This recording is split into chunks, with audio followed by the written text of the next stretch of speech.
أعوذ بالله من الشيطان الرجيم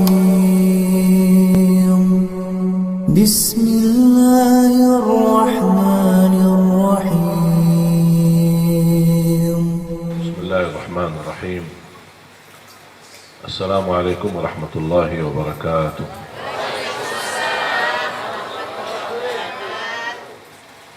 الحمد لله رب العالمين،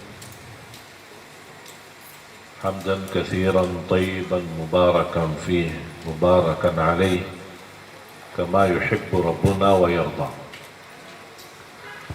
يا ربنا لك الحمد كما ينبغي لجلال وجهك الكريم ولعظيم سلطانك، حمدا كثيرا ولا يحمد على مكروه سواك سبحانك. أشهد أن لا إله إلا الله وأشهد أن محمدا عبده ورسوله. اللهم صل على سيدنا محمد وعلى آل سيدنا محمد وسلم تسليما كثيرا. أما بعد، pertama-tama saya mengucapkan Assalamualaikum warahmatullahi wabarakatuh. Terima kasih Ustaz Ahmad Bashir yang memberikan kepada saya kesempatan untuk bisa menyampaikan, walaupun apa yang beliau sampaikan jauh lebih bagus daripada apa yang saya mau sampaikan. Karena dia sudah sampaikan, makanya tidak ada yang saya mau sampaikan.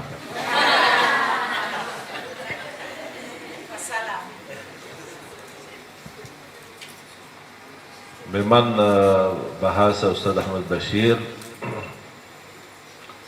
jauh lebih lancar daripada saya. Maklum, beliau asli Indonesia, saya asli Arab. Arab Madinah, bukan Arab Tanah Abang. Tapi subhanallah bisa sedikit-sedikit belajar, dan ini karunia Allah subhanahu wa ta'ala bagi saya bisa berbahasa Indonesia.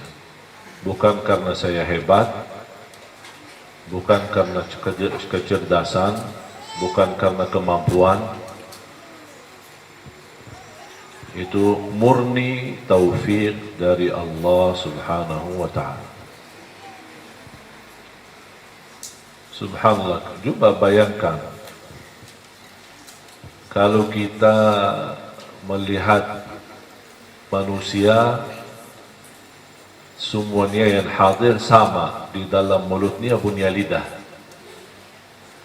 tapi gerakannya bisa beda, suara, beda bahasa, beda kemampuan. Padahal mulut sama, lidahnya sama, giginya sama.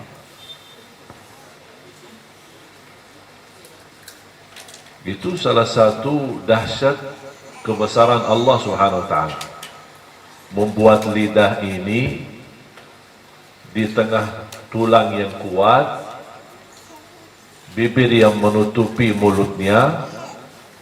Lidah adalah bagian dari daging, tapi begitu digerakkan keluar bahasa yang berbeda.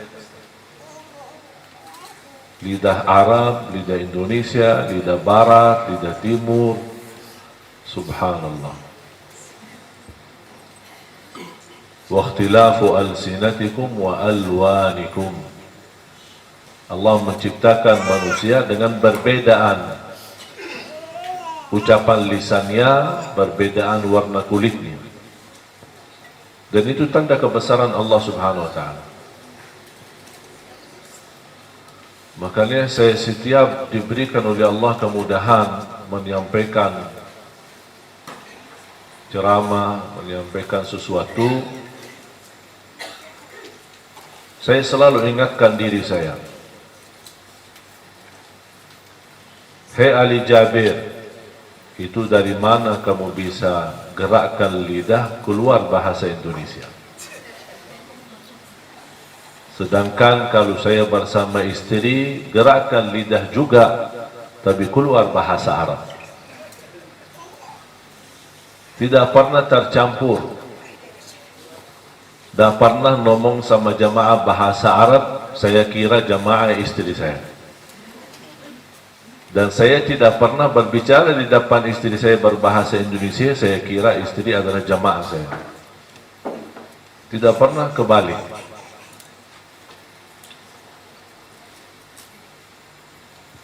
Berarti sebenarnya kalau kita fikirkan kemampuan manusia, tidak ada. Tidak ada sedikit pun upaya dari manusia untuk melakukan hal yang luar biasa. Makanya selalu kita sadar, la haula wa la quwwata illa billah.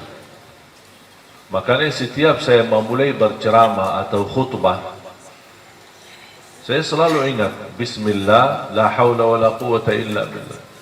Ya Allah, saya mulai ceramah ini, saya mulai khutbah ini atas namamu ya Allah. Artinya saya minta izin ya Allah, saya tidak bisa apa-apa.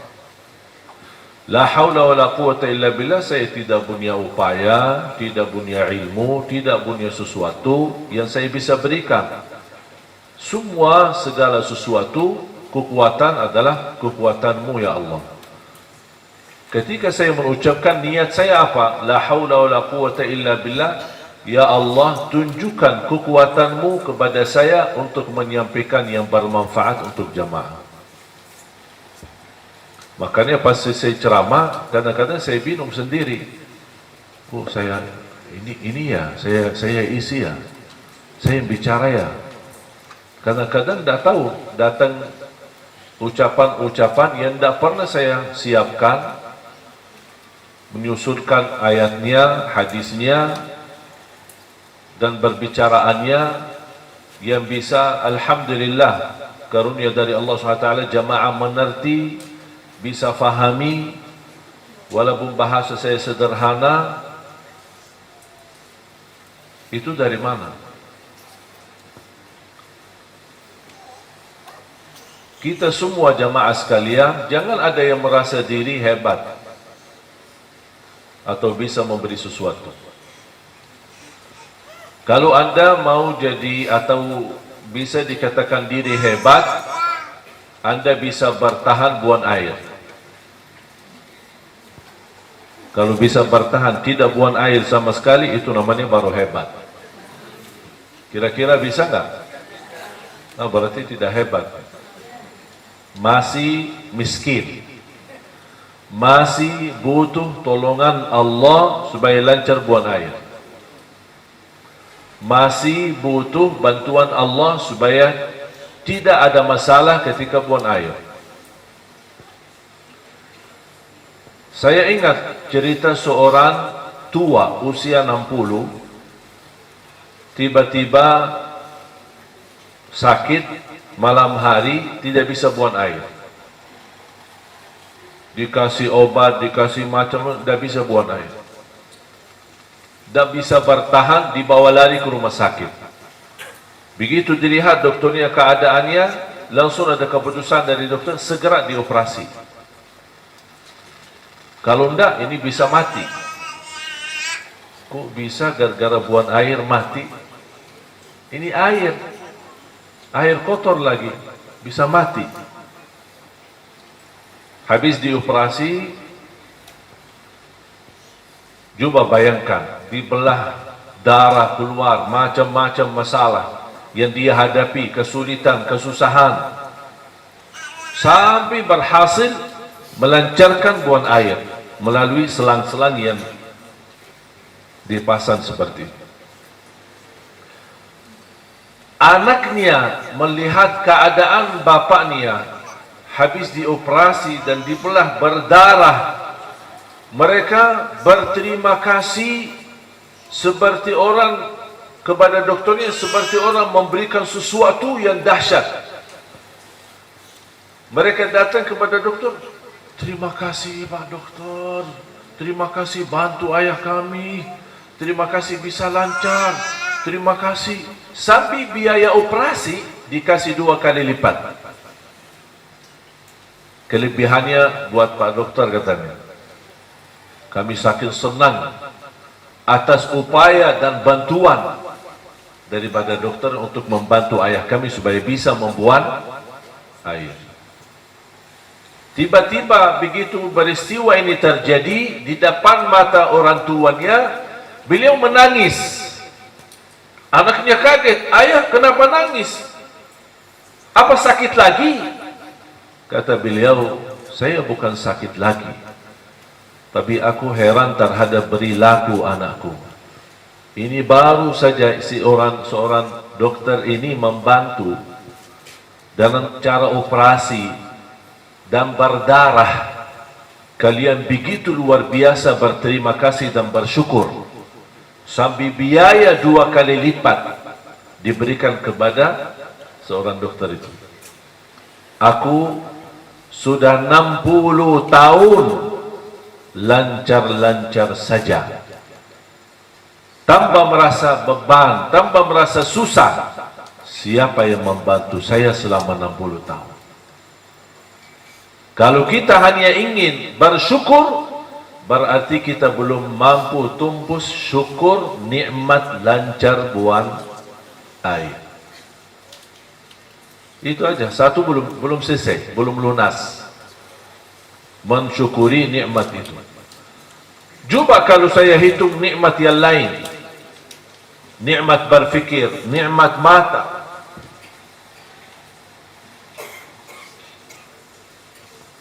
Pernah nggak dirasain air mata manis atau asin? Hah? Yakin? Coba nangis terus, dirasain sendiri? Hah? Atau pas nangis lidahnya gini, biar tahu rasanya gimana, manis atau asin. Tapi pernah nggak bertanya diri, mengapa air mata kita tidak manis? Kenapa asin? Tahu nggak alasannya kenapa? Supaya tidak basi mata kita. Kalau daging yang kering, orang-orang dulu kan kasih garam kan, supaya bisa bertahan lama.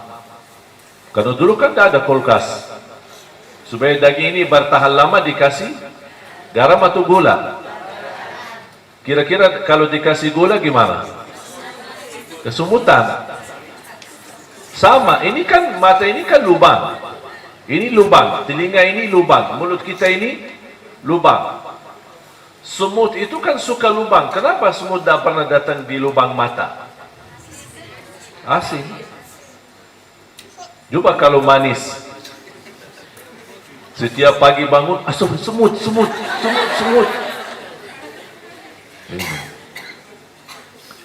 Nikmat tidak pernah kita sadari. Ada satu cerita disebutin oleh ahli tafsir.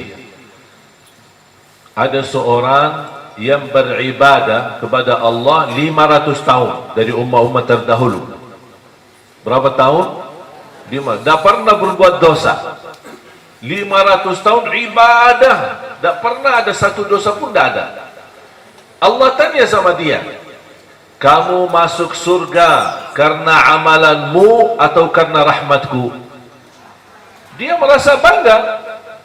Ya Allah, aku capek 500 tahun ibadah, tak pernah saya membuat Allah murka, tak pernah membuat Allah marah. Saya tidak pernah melanggar. 500 tahun saya ibadah tanpa merasa lelah, tanpa merasa capek. Pantas saya masuk surga karena amalanku 500 tahun. Allah ingin menunjukkan keadilannya, karena tidak ada amalan yang bisa bawa kita ke surga. Enak-enak itu masuk surga, tidak ada. Apa yang Allah janjikan, amalkan ini masuk surga. Rasulullah berkata, amalkan ini dijamin masuk surga. Ini semua karena karunia rahmat dari Allah. Memberikan istilahnya promo. Faham nggak promo? Allah kasih tawaran. Mau nggak masuk surga?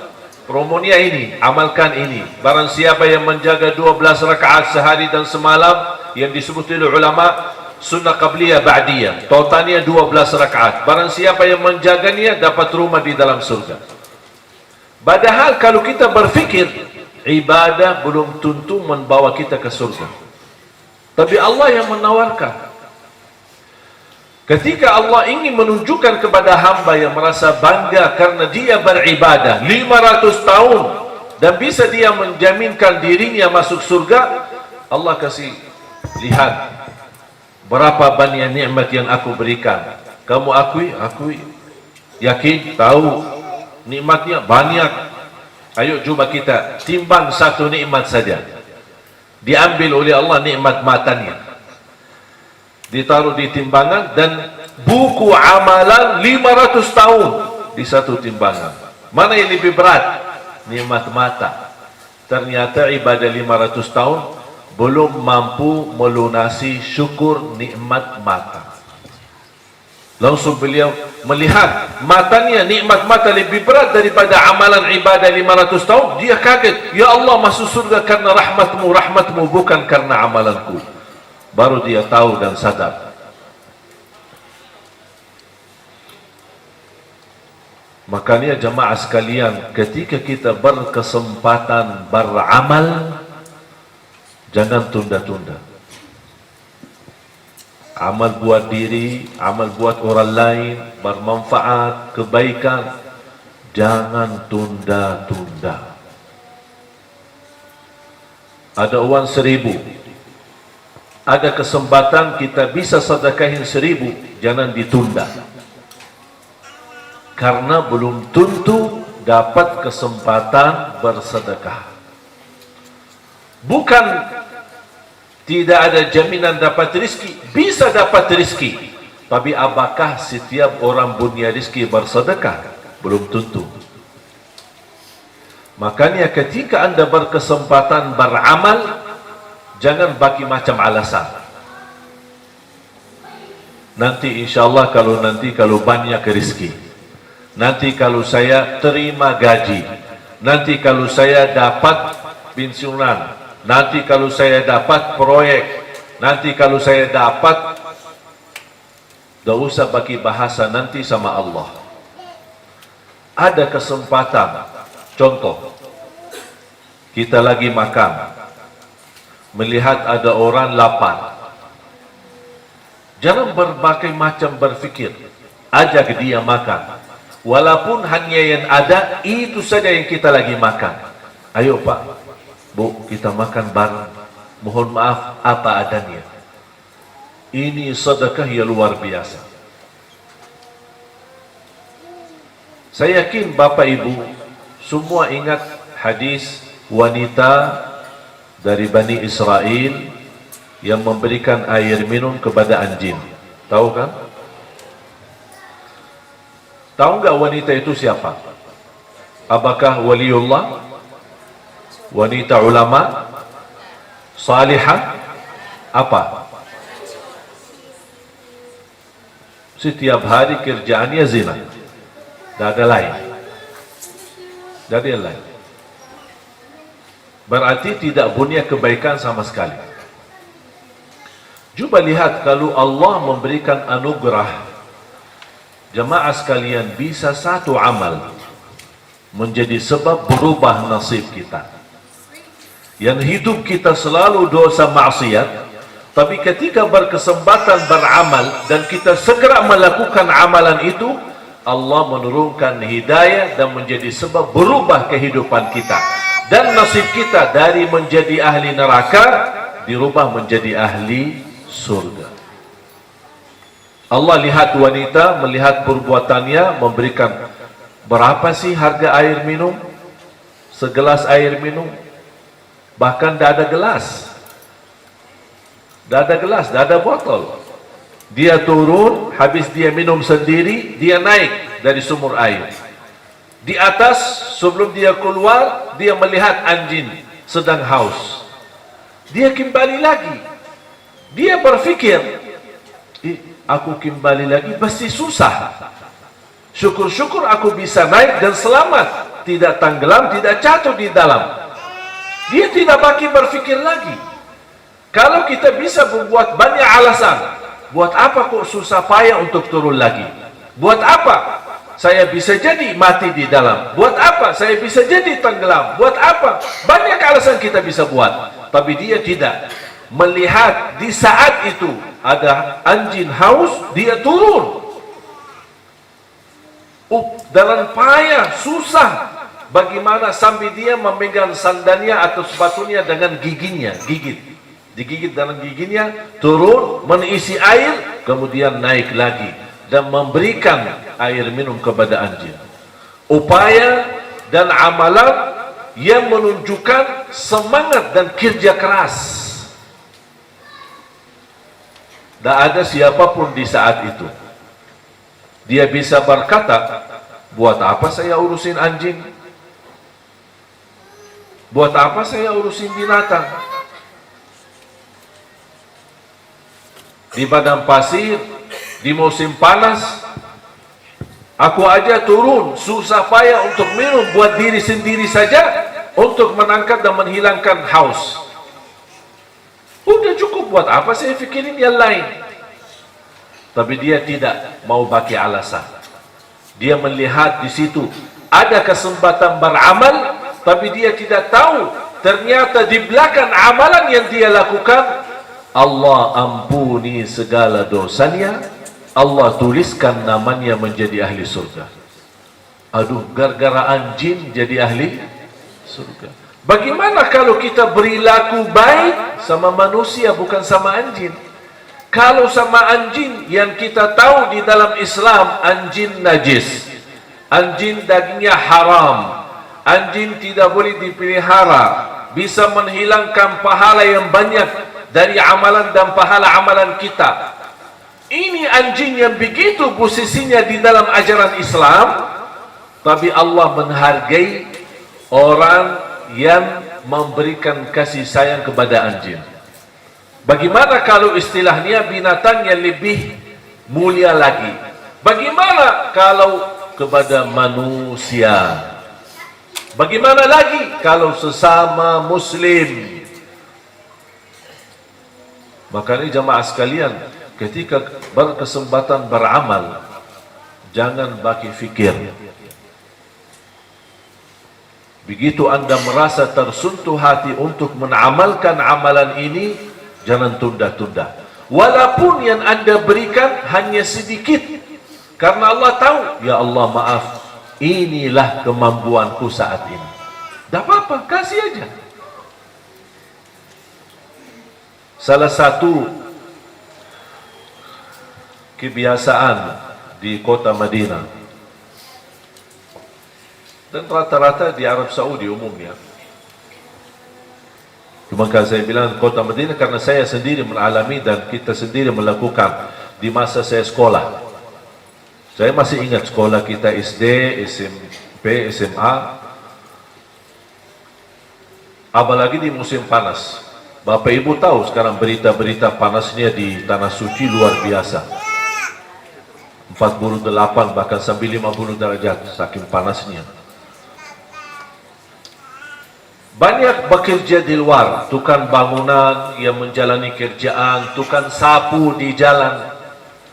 Tapi subhanallah ada sebuah budaya dan kebiasaan yang sangat membuat saya bangga dan merasa kemuliaan. Melihat anak-anak, orang tua, orang yang ada di mobil, yang dia pakai mobilnya dengan penuh AC, merasa enak di dalam mobil dan merasa panas. Tapi dia mampir ke salah satu supermarket atau untuk belanja, beli air 1 kardus, 2 kardus, kira-kira berapa sih? Berapa kalau kita beli gelas, kardus gelas atau aqua kecil? Berapa sih harga? 20.000? 30.000? Apa sih nilainya 30.000 dibanding gaji yang kita terima dalam 1 bulan? Apa sih seberapa yang kita keluarkan dalam beli kardus air? Mereka beli kardus air yang dingin, kemudian mereka keluar di jalan, di mana tukang sapu, tukang bangunan yang sedang bekerja, diberikan kepada mereka air yang dingin. Coba bayangkan, haus, kemudian di saat panas diberikan air yang sejuk, yang dingin. Subhanallah, luar biasa. Hal sederhana. Makanya ada seorang sahabat datang kepada Rasul, ya Rasulullah, ibu saya meninggal, afa atasaddaqu anha? Kata Rasulullah SAW, tasaddaq anha. Boleh bersedekah atas nama ibumu yang sudah meninggal. Fa ayyu sadaqati afdal? Dia bertanya lagi, terus mana sedekah-sedekah yang terbaik untuk ibuku yang sudah meninggal? Rasulullah SAW menjawab, saqiyul ma, memberi air. Kasih air.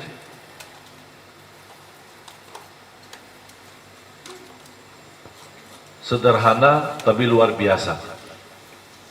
Coba sebulan sekali, tidak usah banyak-banyak. Sebulan satu kali beli kardus aqua, dan sambil anda jalan mau kemana, ketemu tukang sapu, kasih. Ketemu orang tukang sampah yang mendorong, ini dari mana-mana, jauh-jauh mereka sambil kerinang, kasih air. Itu kan kemampuan. Ada yang mampuannya lebih besar, dia bisa kasih bok nasi misalnya pas jam siang. Bok nasi, bok buat makanan pagi atau siang atau malam. Ini kembali kepada kemampuan kita masing-masing. Dan yang bisa menghilangkan haus seorang, insya Allah akan Allah hilangkan hausnya di hari kiamat. Jemaah sekalian dimuliakan Allah Subhanahu wa taala, karena sudah waktu, intinya kalau berkesempatan beramal, jangan tunda-tunda. Ada orang berkata, saya ingin beramal, tapi kemampuan saya terbatas, atau bisa dikatakan tidak punya kemampuan sama sekali untuk beramal. Alhamdulillah masih punya mulut untuk mengajak orang lain. Saya tidak bisa dengan harta sendiri, tapi saya bisa dengan mulut saya sendiri mengajak orang lain yang saya kenal, yang barangkali kemampuannya lebih daripada saya. Itu juga akan terhitung sedekah atas namamu. Jadi bukan hanya orang yang mampu, kita juga mengajak orang lain, kita terlibat mendapatkan pahalanya. Makanya kita selalu wa ta'awanu 'alal birri wat taqwa, saling mengajak dalam kebaikan. Bukan hanya kita sendiri mengamalkan, tapi kita mengajak orang lain.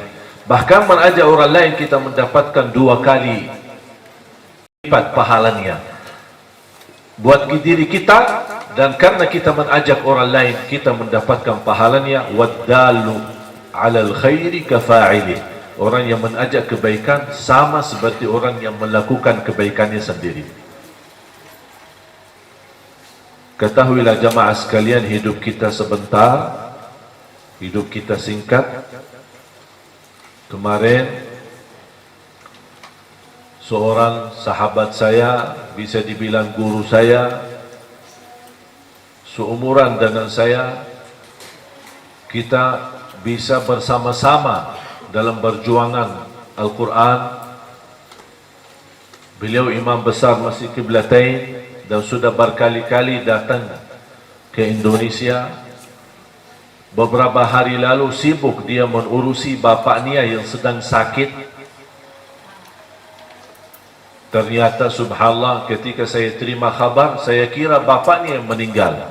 Ternyata anak yang sedang sibuk urusi bapaknya, dialah yang meninggal di usia yang sangat muda.